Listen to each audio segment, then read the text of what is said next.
Halo everyone, berjumpa lagi dengan aku Tri Pujastuti dengan NIM 1210255 dari kelas 2J Manajemen SDM Fakultas Ekonomi dan Bisnis Universitas Wadaya Gunung Jati.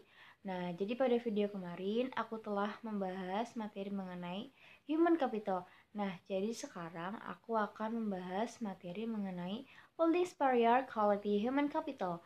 Yuk kita simak video berikut ini ya. Human Capital dan Manajemen. Yang pertama terdapat sumber daya manusia. Sejarah peradaban manusia membuktikan bahwa manusia ini mampu menciptakan jauh lebih banyak informasi dari yang diserap oleh manusia itu sendiri dan dapat mempercepat perubahan jauh lebih cepat dari manusia yang mengikutinya. Manusia seperti inilah adalah manusia yang memiliki keterampilan, kompetensi, dan pengetahuan yang diperolehnya melalui pengalaman belajar. Yang kedua terdapat sumber daya manusia unggul.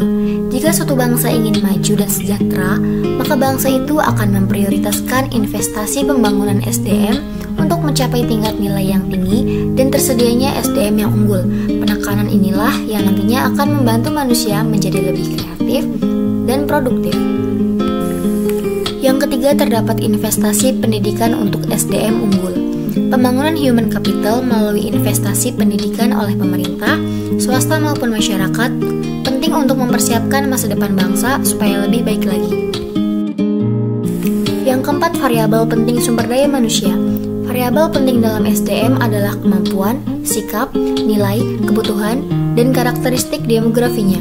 Variabel tersebut menurut Gomes tahun 2003 pada halaman 26 dipengaruhi oleh lingkungan seperti norma dan nilai-nilai masyarakat, tingkat pendidikan, serta peluang yang tersedia. Yang kelima yaitu pentingnya manajemen sumber daya manusia. Sifat sumber daya manusia selalu berkembang dinamis, baik jumlah maupun mutunya. Maka itu, untuk memperoleh keseimbangan antara sumber daya manusia yang tersedia dengan tingkat perkembangan ekonomi, pada tahap tertentu diperlukan manajemen sumber daya manusia yang tepat pada tingkat nasional dan juga tingkat daerah. Yang keenam yaitu terdapat penekanan kualitas sumber daya manusia. Yang pertama, kualitas spiritual, meliputi aspek iman, takwa, dan moral. Yang kedua, kualitas masyarakat dan berbangsa termasuk kesetiakawanan sosial, rasa tanggung jawab, dan disiplin sosial. Yang ketiga, kualitas kekarya yang meliputi yang pertama faktor pribadi yaitu kecerdasan, pengetahuan, keterampilan, dan mandiri. Yang kedua, faktor lingkungan dalam organisasi seperti situasi kerja dan kepemimpinan. Serta yang ketiga, faktor luar organisasi seperti memahami nilai-nilai sosial dan juga ekonomi. Human Capital dan Manajemen Sumber Daya Manusia. Di sini terdapat definisi pengertian modal manusia merupakan pengetahuan, keahlian, kemampuan, dan keterampilan yang menjadikan manusia sebagai modal atau aset suatu bangsa. Human Capital Management oleh Gosper tahun 2012 dikenal juga sebagai manajemen talenta, yaitu suatu SDM yang terkait dengan proses pengembangan SDM dan memperkuat kedudukannya dalam suatu lembaga, memelihara dan mengembangkan SDM serta menarik sebanyak mungkin SDM yang memiliki kompetensi. Nah, jadi pada dasarnya organisasi memiliki ketergantungan dengan SDM yang ada pada dalam organisasi untuk menggerakkan organisasi serta memenangkan persaingan. Jadi dalam Human Capital, MSDM adalah penggunaan dan pengaplikasian fungsi-fungsi manajemen yang memfokuskan perhatiannya pada pengelolaan dan pengaturan peranan sumber daya manusia dalam suatu organisasi.